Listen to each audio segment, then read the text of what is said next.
Bonjour et bienvenue sur notre chaîne intitulée « Un jour, un verset, un message ». Vous aimez la parole de Dieu, vous appréciez notre travail. Merci de vous abonner afin de soutenir notre page et afin de permettre à plusieurs autres personnes de bénéficier de notre travail. Que Dieu vous bénisse. Notre passage de ce jour est tiré du livre de Psaume 68, le verset 7. La Bible nous dit « Dieu donne un foyer à ceux qui sont solitaires. Il délivre les prisonniers et les rend heureux. Seuls les rebelles habitent dans des lieux arides. » Notre Dieu, à travers le passage d'aujourd'hui, nous rappelle qu'il est capable de nous accorder la liberté si nous lui sommes soumis, si nous acceptons de lui donner notre vie, si nous acceptons de faire sa volonté. Il l'a fait pour le peuple d'Israël, il peut également le faire pour nous. Il a donné son Fils unique pour nous sauver, pour nous donner cette liberté. Mais comme toujours, nous devons faire notre part pour obtenir cette liberté et afin d'être heureux. Nous verrons à travers ce passage quelle est notre part. Nous verrons ce que Dieu attend de nous pour qu'il intervienne dans notre vie et nous accorde cette liberté et ce bonheur. Nous sommes aujourd'hui dans le livre des psaumes.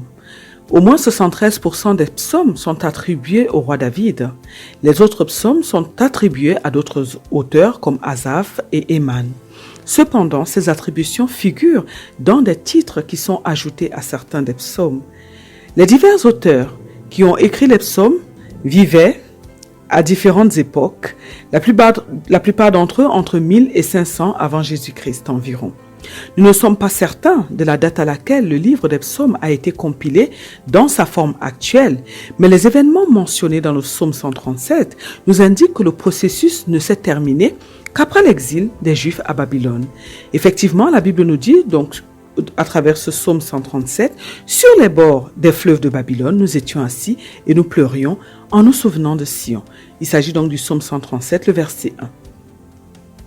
Le livre des psaumes, nous le savons, est un livre de l'Ancien Testament. Il est le plus souvent cité dans le Nouveau Testament, car aucun livre de l'Ancien Testament n'est plus intrinsèquement chrétien ou plus complètement prouvé en tant que tel par l'usage qu'on en fait que les psaumes. De nombreux psaumes contiennent des allusions prophétiques à Jésus-Christ notre Sauveur et à des événements qui allaient se produire du vivant de Jésus-Christ. Et le livre des psaumes est divisé en 5 parties principales et chacune se termine par une expression de louange telle que « Béni soit l'Éternel, le Dieu d'Israël, d'éternité en éternité. Amen, Amen ». Celle-ci est tirée du psaume 41, le verset 14. De nombreux psaumes ont été écrits à l'origine pour être chantés lors des services religieux. Et ces cantiques servaient à la prière, ils servaient aux louanges, à la méditation. Et certains textes montrent des similitudes entre ces psaumes avec la poésie hébraïque. Et lorsque nous étudions le livre des psaumes, lorsque nous le méditons, il nous permet en fait de nous rapprocher de Dieu et il nous aide à ressentir l'amour profond que Dieu a pour nous. Les psaumes sont une source d'inspiration pour le culte depuis les temps anciens et ils continuent d'être appréciés pour la prière et pour l'étude par les Juifs et par les chrétiens.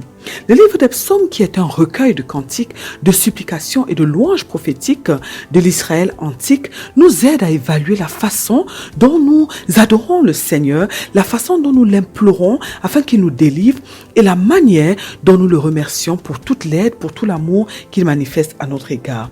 Et lorsque nous étudions donc les vérités qui sont contenues dans le livre des psaumes, ces vérités nous procurent la paix et ils nous inspirent à louer Dieu et à faire complètement confiance à notre Dieu. Nous sommes aujourd'hui donc dans le livre des psaumes, chapitre 68, le verset 7, et nous allons donc voir à travers ce psaume-là ce que notre Dieu nous dit à travers le roi David. Le psaume 68, qui fait donc notre étude, est intitulé « Les marches victorieuses du roi d'Israël ». Et ce psaume est célèbre dans les annales de la Réforme française parce que c'était celui des Huguenots et des Camisards dans leur lutte ardente contre les ennemis de leur croyance et de leur liberté. Et c'est bien en effet une marche guerrière que nous avons ici, le chant de triomphe d'une armée rentrant avec son roi dans la capitale de son pays. Ce roi qui est Dieu lui-même, Dieu dont la puissance victorieuse a éclaté jadis lorsqu'il fait sortir Israël donc d'Égypte. Et Dieu vient de faire remporter à son peuple une grande victoire, semblable à celle de Déborah au temps des juges. Le peuple, en célébrant donc ce triomphe, annonce les victoires futures que Dieu lui donnera sur tous les peuples de la terre. Les critiques ont assigné à ce cantique, ce psaume, comme date de composition les époques les plus diverses, à partir de David jusqu'au temps des Maccabées. Et la mention des tribus du Nord, les tribus de Zabulon, Nephtali, indique une époque antérieure au schisme. Le cantique de Déborah, qui remonte au temps des juges, est cité dans ce psaume comme un chant éminemment populaire, ce qu'il était sans doute à l'époque des premiers rois. Enfin, la place saillante donnée dans le psaume à la montagne de Sion comme résidence de l'Éternel nous fait penser conformément à la subscription au temps de David. Cette marche guerrière aurait été composée au retour d'une des campagnes de ce roi et bien probablement à la fin de la guerre glorieuse contre les Syriens et les Ammonites à laquelle semble plus d'une fois faire allusion notre cantique, donc ce psaume 68. Au reste, ce chant grandiose appartient à toutes les époques, en ce sens que la vérité qu'il exprime concerne la marche victorieuse de Dieu à la tête de son peuple et c'est quelque chose qui est de tous les temps. Et lorsque nous plongeons dans les premiers versets, dans les souvenirs du Sinaï, ce poème épique touche à l'avenir le plus lointain par la position centrale qu'il donne à Jérusalem, au milieu de toutes les nations soumises à l'Éternel, et par sa note finale qui prélude aux déclarations du Seigneur relatives à son retour sur les nuées du ciel. Nous allons aborder ce psaume, donc le psaume 68, le verset 7, qui fait l'objet de notre étude aujourd'hui, en évoquant ce que nous devons faire pour mériter notre liberté, pour amener notre Dieu à nous accorder cette liberté, ce bonheur. Notre passage précédent, qui était donc tiré du livre de Jacques, chapitre 1, le verset 25, nous a parlé de ceci. Nous avons vu comment faire pour plonger nos regards dans la loi de Dieu et comment faire pour persévérer dans cette voie. Et nous avons également vu comment le fait de rester dans la loi de Dieu, le fait de persévérer nous apporte le bonheur dans tout ce que nous faisons. Nous avons donc dit que dans ce passage de Jacques, chapitre 1, verset 25, la Bible nous dit que celui qui a plongé ses regards dans la loi parfaite de Dieu, la loi de la liberté, et qui a persévéré dans cette loi, celui qui n'a pas oublié ce qu'il a entendu, mais qui se met au travail, celui-là sera heureux dans son activité. Nous avons dit que notre Dieu nous dit que ceux d'entre nous qui avons entendu parler de son Fils bien-aimé et qui avons décidé de le suivre, ceux d'entre nous qui avons connu la loi parfaite de Dieu, c'est-à-dire ses principes, ses recommandations, et qui avons persévéré dans la connaissance de cette loi sans l'oublier, mais en la mettant en pratique, alors nous serons heureux dans tout ce que nous allons faire. Effectivement, nous avons tout d'abord entendu la loi de Dieu, nous avons entendu sa parole à travers un serviteur, à travers un enfant de Dieu, à travers une personne que Dieu a utilisée pour toucher nos cœurs. Et par la suite, nous avons soit lu sa parole, soit nous l'avons entendu à l'église par exemple ou ailleurs, nous avons connu sa parole par la suite et nous avons alors découvert ses lois, ses principes, ses recommandations. Mais la question qui vient à nous, qui se pose, est de savoir ce que nous faisons une fois que nous écoutons la parole de Dieu, une fois que nous avons pris connaissance de sa loi et de ses recommandations. Est-ce que nous faisons le choix de la mettre en pratique ou est-ce que nous l'oublions aussitôt ? Est-ce que nous la gardons, mais que nous ne travaillons pas pour la pratiquer ? Est-ce que nous la comprenons lorsque nous l'écoutons ? Car comment pouvons-nous pratiquer une chose que nous n'avons pas comprise ? Ce sont donc des questions que nous devons nous poser, car pratiquer la parole de Dieu est vraiment primordial. Notre Dieu qualifie sa loi de parfaite. Et nous avons dit qu'il qualifie cette loi de parfaite parce que il est lui-même l'être suprême. Dieu est l'être parfait. Et tout ce qui sort de lui est parfait. Il est la source de toutes choses. Il est l'être le plus sage qui existe. Et la loi de Dieu contient donc les recommandations de Dieu. Et nous devons donc les connaître. Et pour cela, nous devons plonger nos regards dans sa parole. Mais nous avons dit que le Seigneur nous dit que connaître ses commandements n'est pas suffisant. Nous devons persévérer dans sa loi parce que c'est de cette manière-là que nous allons la garder. C'est de cette manière-là que nous allons la graver dans nos cœurs et donc la mettre en pratique. Alors, ce n'est pas le fait de plonger les regards dans la parole de Dieu qui est le plus important, mais plutôt le fait de la mettre en pratique. Et pour mettre la parole de Dieu en pratique, nous devons le vouloir, nous devons décider de le faire. Parce que nous avons dit que nous ne devons jamais oublier que nous avons un adversaire qui fera tout son possible pour nous empêcher de mettre en pratique la parole de Dieu.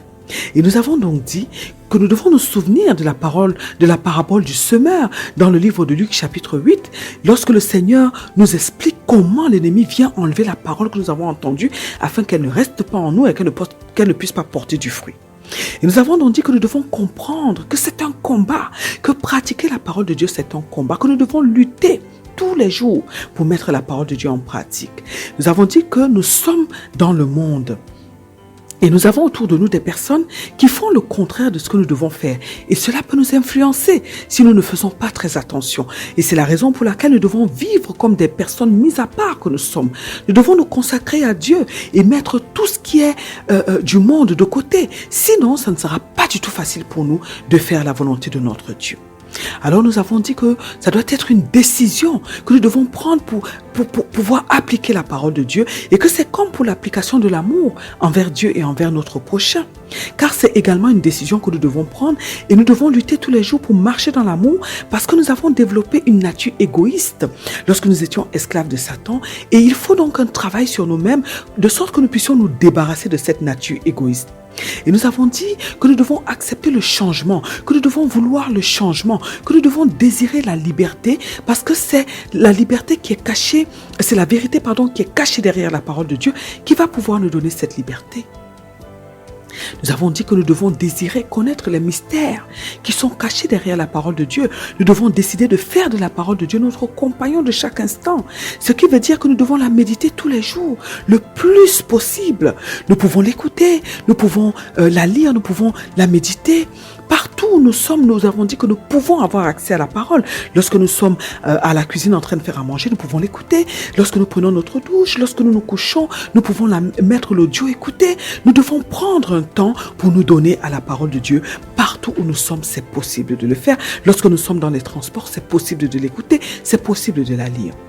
Mais nous avons dit que pour aller en profondeur dans la parole de Dieu, dans la compréhension de la parole de Dieu et dans la découverte des mystères qu'elle renferme, nous devons la décortiquer, c'est-à-dire que nous devons prendre le temps d'évaluer, d'étudier chaque verset et chercher à comprendre ce que Dieu veut nous dire à travers chacun des versets en sondant chaque mot, en faisant une étude de chaque mot, en cherchant à comprendre exactement ce que le Seigneur veut nous dire, et nous devons le faire jusqu'à ce qu'une lumière apparaisse, jusqu'à ce que le Saint-Esprit de Dieu nous révèle la pensée de Dieu qui est cachée derrière ce verset.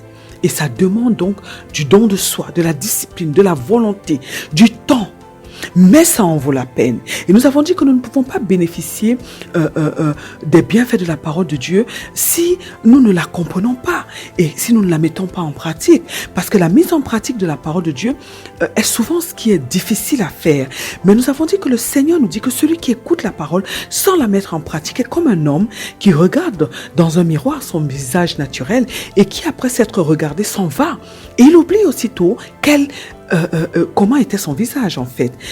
En effet, la parole de Dieu est un miroir qui nous renvoie ce qu'il y a dans nos cœurs. Et si le Seigneur nous montre ce qu'il y a dans nos cœurs qui ne va pas, et que nous ne décidons pas de changer cela, de manière à ce que nous puissions grandir, de manière à ce que nous puissions devenir matures, de manière à ce que nous puissions devenir des instruments de qualité afin de faire avancer le royaume de Dieu, alors nous sommes des personnes qui sommes en train de freiner l'avancement du travail de Dieu sur la terre. Et nous avons dit que nous savons que Dieu a besoin de nous afin que nous fassions ce pourquoi il nous a appelés. Nous avons dit que nous savons que nous devons changer, devenir des personnes matures pour être aptes à accomplir le travail que le Seigneur nous a confié. Et si nous refusons donc de grandir en mettant en pratique ce que la parole de Dieu nous montre qui est mauvais, en cherchant à nous en débarrasser en tous les cas, si nous refusons de rentrer dans ce processus-là, alors ça veut dire que nous voulons freiner le travail de Dieu sur la terre et Dieu nous défend cela. Là, nous allons être des adversaires de Dieu et nous n'allons jamais remporter cette victoire. Et nous avons donc dit que c'est un peu comme dans un couple. Lorsque notre conjoint nous dit que nous faisons quelque chose qui n'est pas bien et que nous refusons d'abandonner cette chose, nous sommes en train de refuser de travailler sur nous-mêmes pour faire ce qui est bien. Nous sommes alors de ceux qui veulent détruire parce que nous sommes en train de freiner l'avancement de notre couple et que nous ne devons pas oublier que nous sommes censés travailler pour devenir un couple modèle pour la société qui véhicule les valeurs divines, les valeurs de Dieu. Et donc nous avons dit que si nous sommes de ce type de personnes, nous sommes alors en train de frustrer notre conjoint et le fait de mettre mal à l'aise notre conjoint va forcément aboutir à un conflit. Nous avons dit que nous devons aimer le changement, même si ce changement nous crée des difficultés, même si ce changement est difficile. Parce que appliquer la parole de Dieu nous rend meilleurs, nous rend libres et nous rend matures. Et nous avons dit que Dieu nous demande d'appliquer sa parole parce que Dieu sait que c'est très bon pour nous. Effectivement, lorsque nous appliquons la parole de Dieu tous les jours, nous sommes transformés à l'image et à la ressemblance de Christ. Et plus nous ressemblons à Christ, plus nous sommes épanouis, plus nous sommes en paix, plus nous sommes en joie, plus nous manifestons le fruit du Saint-Esprit et plus nous sommes libres. Et nous avons dit que plus nous pratiquons la vérité de la parole de Dieu et plus nous sommes libérés de nos blocages, de nos handicaps, de tout ce qui nous freine en fait, de tout ce qui nous empêche de faire la volonté de Dieu sur la terre, de tout ce qui nous empêche d'être épanouis. Et effectivement, nous avons dit que le vrai bonheur est le fait d'avoir la paix du cœur. Nous pouvons tout avoir dans la vie, mais si nous n'avons pas la paix, alors nous ne sommes pas heureux, nous sommes des personnes malheureuses. La mise en pratique donc de la parole de Dieu amène la paix dans nos cœurs et dans nos vies. Et notre bonheur est donc dans l'application de la loi de Dieu. Nous avons dit que lorsque nous l'appliquons, nous sommes remplis de la sagesse de Dieu. Et dans tout ce que nous faisons, nous avons toujours de l'avancement. Nous réussissons dans toutes nos entreprises, dans toutes nos activités, au travail, dans notre foyer, partout et dans tout ce que nous faisons, parce que la parole de Dieu contient toutes les clés, toutes les solutions adaptées pour toutes nos situations. Et nous avons dit qu'en appliquant la parole de Dieu, nous sommes en train d'obéir à Dieu et nous sommes en communion avec le Saint-Esprit de Dieu. Parce que le Saint-Esprit aime travailler avec les personnes qui se soumettent à la parole de Dieu, les personnes qui mettent la parole de Dieu en pratique. Et c'est donc une des clés qui fait que le Saint-Esprit soit proche de nous. Parce que le Saint-Esprit travaille avec la parole. Il nous parle beaucoup à travers la parole de Dieu. Il nous parle de plusieurs manières, mais particulièrement avec la parole de Dieu. Il nous amène également dans la délivrance à travers la parole de Dieu. Et nous avons donc dit que si nous refusons d'appliquer la parole de Dieu, alors nous sommes en train de nous fermer au Saint-Esprit. Nous avons dit que nous avons compris à travers notre passage précédent, tiré du livre de Jacques chapitre 1, le verset 25, que nous devons tout faire pour connaître la parole de Dieu, pour connaître les lois de Dieu qui y sont contenues et plus encore persévérer dans cette parole, de sorte qu'elle soit gravée en nous, qu'elle soit gravée dans nos cœurs, dans nos pensées et que nous puissions penser comme Dieu pense. Nous avons dit que nous devons surtout mettre la parole en pratique afin que nous soyons transformés à l'image de Christ et afin qu'en étant obéissants, nous puissions construire une bonne relation avec le Saint-Esprit. Et nous avons donc dit que nous devons décider de mettre la parole de Dieu, ses lois en pratique et que nous allons voir que nous serons définitivement libres. Nous verrons que nous serons les plus heureux sur la terre dans tout ce que nous allons faire, dans tout ce que nous allons entreprendre. Nous sommes donc aujourd'hui dans le psaume, le passage du psaume 68, le verset 7, et nous allons donc voir à travers ce passage quelle est notre part. Nous allons voir ce que Dieu attend de nous pour qu'il puisse intervenir en tous les cas dans notre vie et nous accorder cette liberté et ce bonheur dont nous avons tant besoin. Le roi David nous dit, dans ce passage du psaume 68, le verset 7, que Dieu donne un foyer à ceux qui sont solitaires. En effet, notre Dieu est un père. Et il aime ses enfants, un Dieu qui aime ses créatures. La Bible nous dit que Dieu fait pleuvoir sur les bons comme sur les méchants. Nous comprenons alors que tous les hommes bénéficient de la bonté de Dieu d'une certaine manière. Mais dans ce psaume 68, verset 7, le roi David fait allusion au peuple de Dieu. Nous sommes donc en train de parler ici d'un peuple qui a une alliance avec Dieu à travers Abraham.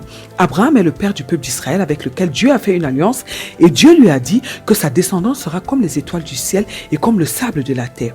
Maintenant qu'Abraham n'est plus là, Dieu est donc celui qui prend soin de la descendance d'Abraham en tant que notre père, à cause de leur alliance et de l'alliance qu'il a eue donc avec Abraham, notre père, et il donne donc un foyer à ceux qui sont solitaires, qui font partie de cette alliance. Ce qu'il est important de souligner ici, c'est qu'il y a une différence entre ceux qui sont en alliance avec Dieu et ceux qui ne le sont pas. Les païens bénéficient certes de certaines choses, d'un certain bien-être de la part de Dieu, parce que les païens aussi sont des créatures de Dieu, mais nous qui sommes en alliance avec Dieu par Jésus-Christ, nous sommes carrément des fils et des filles d'adoption et nous sommes des héritiers. Ce qui est à Dieu donc est à nous en tant que des héritiers. Mais nous avons bien précisé que nous sommes en alliance avec Dieu. Dieu ne fera certaines choses pour les hommes que parce qu'ils sont en alliance avec lui. Souvenons-nous de cette femme cananéenne qui cherchait la guérison de sa fille, à qui Jésus-Christ avait répondu. Donc la femme s'est présentée à Jésus-Christ, a supplié Jésus-Christ d'intervenir pour sa fille qui était malade. Et Jésus-Christ lui a répondu qu'on ne donne pas la nourriture des enfants aux chiens. Ça peut paraître méchant, mais notre Seigneur Jésus-Christ voulait juste indiquer à cette femme qu'elle ne faisait pas partie de ceux qui étaient en alliance avec Dieu et qu'elle n'avait donc pas droit à l'héritage qu'elle demandait, à ce bonheur qu'elle demandait. Mais étant donné que cette femme a manifesté une grande foi envers Jésus-Christ, elle est en quelque sorte entrée dans l'alliance par Jésus-Christ et notre Seigneur a donc exaucé cette femme. Sa foi a donc sauvé sa fille. Cette femme a cru en Jésus-Christ et elle a manifesté une grande foi. Et nous savons que Dieu est faible devant une grande foi. Effectivement, lorsque nous sommes en alliance avec Dieu et que nous observons ses recommandations, lorsque nous crions à Dieu, il vient immédiatement à notre secours. Nous comprenons alors que Dieu a un devoir envers nous, mais que nous aussi, nous en avons un vis-à-vis de lui. Et c'est ce qui s'est passé avec le peuple d'Israël. Dieu étant en alliance avec leur père, Dieu est allé à leur secours et les a sortis d'Égypte. Nous avons déjà cru, nous par exemple aujourd'hui qui sommes en alliance avec Dieu à travers Jésus-Christ, nous avons déjà cru en Jésus-Christ aussi, nous sommes dans l'alliance. Mais nous devons remplir notre part du contrat. Nous devons découvrir le but de notre vie sur la terre et travailler pour le royaume. Nous devons marcher en obéissant aux lois de Dieu, dont la plus grande de ces lois est celle de l'amour. Nous devons vivre pour Dieu et non pour nous-mêmes. Oui, Dieu donne un foyer à ceux qui sont solitaires, mais uniquement à ceux qui font sa volonté, à ceux qui vivent pour Dieu. De même, il délivre les prisonniers, il les rend heureux. C'est un processus. Lorsque nous ne connaissons pas Jésus-Christ, nous sommes effectivement solitaires, même si nous sommes entourés parce qu'il y a un vide en nous que seul Dieu peut combler. Et lorsque nous donnons notre vie à Dieu, il commence à combler ce vide petit à petit. Après, ça dépend des personnes, parce qu'il y a des personnes où ça se fait très rapidement et il y a d'autres personnes où c'est un processus. Pour combler ce vide, Dieu va nous permettre de comprendre qu'il est le seul qui sera toujours là pour nous. Et ce qui est vrai. Parce que dans nos moments difficiles, dans nos moments les plus sombres, nous allons nous apercevoir que les hommes peuvent nous abandonner facilement, mais que Dieu ne nous abandonnera jamais. Puis, le Seigneur va nous amener à connaître sa parole. Et à travers sa parole, il nous amènera à la liberté et au bonheur. Nous l'avons expliqué dans les passages précédents. Dieu est fidèle. Il remplit toujours sa part de contrat. Mais uniquement si nous ne sommes pas des enfants rebelles. Nous pouvons attendre des choses de Dieu et ne pas du tout les voir, les recevoir parce que nous sommes des enfants rebelles.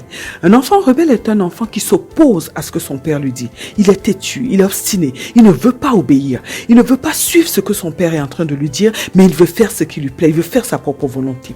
Le diable est rebelle. Il a été rebelle envers Dieu et il s'oppose à Dieu jusqu'à aujourd'hui en toutes choses. Et lorsque nous sommes des enfants rebelles, nous devenons des enfants du diable. C'est comme pour le mensonge.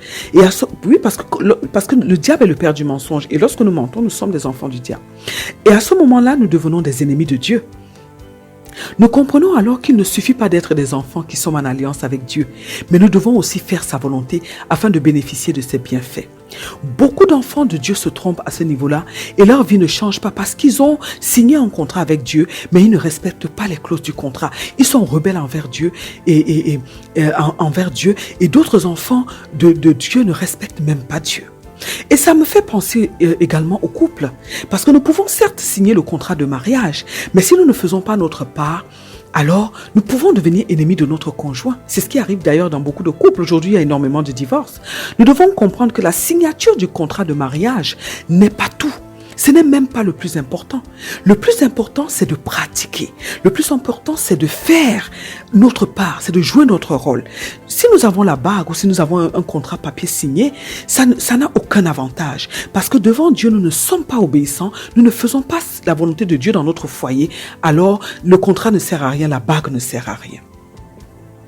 Et ces personnes, donc, en revenant donc sur notre Dieu et la relation d'alliance que nous avons, de contrat que nous avons avec notre Dieu, lorsque nous sommes des enfants qui n'obéissons pas à Dieu, qui sommes rebelles vis-à-vis de Dieu, nous n'allons pas voir de changement dans notre vie spirituelle et encore moins dans notre vie de tous les jours, dans notre vie charnelle. Nous devons faire très très attention, mes bien-aimés dans le Seigneur Jésus-Christ. Dieu n'est pas notre camarade avec lequel nous pouvons prendre nos aises comme nous voulons. Certes, Dieu nous aime profondément, inconditionnellement, mais il aime plus encore que nous puissions lui obéir, que nous puissions faire sa volonté. Dieu veut que nous puissions vivre pour lui. Ce qui nous pousse parfois à nous rebeller envers notre Dieu, c'est l'amour que nous avons pour le monde. En effet, certaines personnes aiment Dieu et le monde en même temps, ce qui n'est pas possible. Si Dieu nous dit par exemple de ne pas nous habiller d'une certaine manière ou de ne pas nous habiller comme les personnes s'habillent dans le monde, aujourd'hui on se dénude, on montre tout. Même si la mode nous montre autre chose, nous devons faire ce que Dieu nous demande. La Bible nous dit d'être sobre, surtout à nous les femmes, d'être sobre, de nous habiller de manière discrète, propre, élégante mais discrète. En aucun cas, Dieu ne nous dit de nous dénuder. Alors nous ne devons pas suivre ce que le monde nous montre. Nous devons obéir à Dieu et à Dieu uniquement. Nous ne pouvons pas, il n'y a pas de compromis avec notre Dieu. Alors nous devons comprendre cela et nous devons vraiment vivre pour notre Dieu. Dans le passage d'aujourd'hui, donc, tiré du livre des psaumes, donc Psaume chapitre 68, le verset 7, notre Dieu attire notre attention sur notre part du contrat. Dieu nous dit qu'il connaît son devoir et que rien ne peut l'empêcher de le faire. Il nous dit qu'il remplit sa part du contrat, mais que nous devons faire de même. Le roi David parle de ce que Dieu a délivré le peuple d'Israël avec lequel il est en alliance, mais Dieu veut que ceux qui sont en alliance avec lui fassent leur part. Car si nous sommes rebelles, nous n'aurons pas les faveurs de Dieu. Rappelons-nous du peuple d'Israël. C'est un peuple qui s'est énormément rebellé contre Dieu et à chaque fois qu'ils tombaient dans l'idolâtrie, à chaque fois qu'ils tournaient le dos à Dieu, qu'est-ce qui se passait? Dieu les abandonnait à leur sort, leurs ennemis dominaient sur eux, ils ont été déportés. Voilà, donc nous aussi, nous sommes en alliance avec Dieu aujourd'hui. Faisons beaucoup attention, nous risquons de subir. Certes, ce ne sont plus les mêmes sentences, je vais utiliser ce mot-là, mais il y a des choses que nous allons aussi vivre. Notre vie va être retardée, les choses que nous allons entreprendre ne vont pas du tout marcher. Quand ça ne marche pas dans notre vie, nous devons absolument rentrer en nous-mêmes et nous poser des questions. Dieu n'est jamais en faute, ça vient toujours de nous les hommes. Il y a forcément quelque chose que nous n'avons pas fait, il y a forcément quelque chose que nous sommes en train de faire qui n'est pas conforme à la volonté de Dieu, qui fait que les portes se ferment devant nous. Alors nous devons vraiment être dans la réflexion lorsque ça ne marche pas dans notre vie.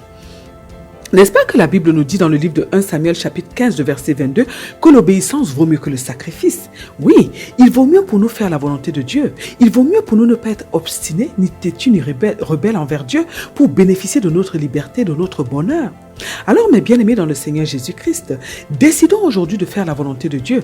Décidons de remplir notre part du contrat et nous verrons que Dieu nous fera du bien. Dieu est merveilleux. Il ne veut que notre bonheur, notre épanouissement. Mais il veut que nous puissions faire sa volonté, que nous puissions accepter de devenir matures et nous allons nous rendre compte que si nous marchons vraiment selon la volonté de Dieu, nous serons libres et nous serons véritablement heureux sur la terre.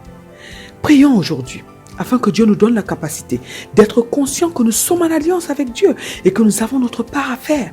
Prions afin que Dieu nous aide à comprendre la profondeur de son amour et sa manière de fonctionner, de sorte que nous sachions comment vivre pour plaire à Dieu.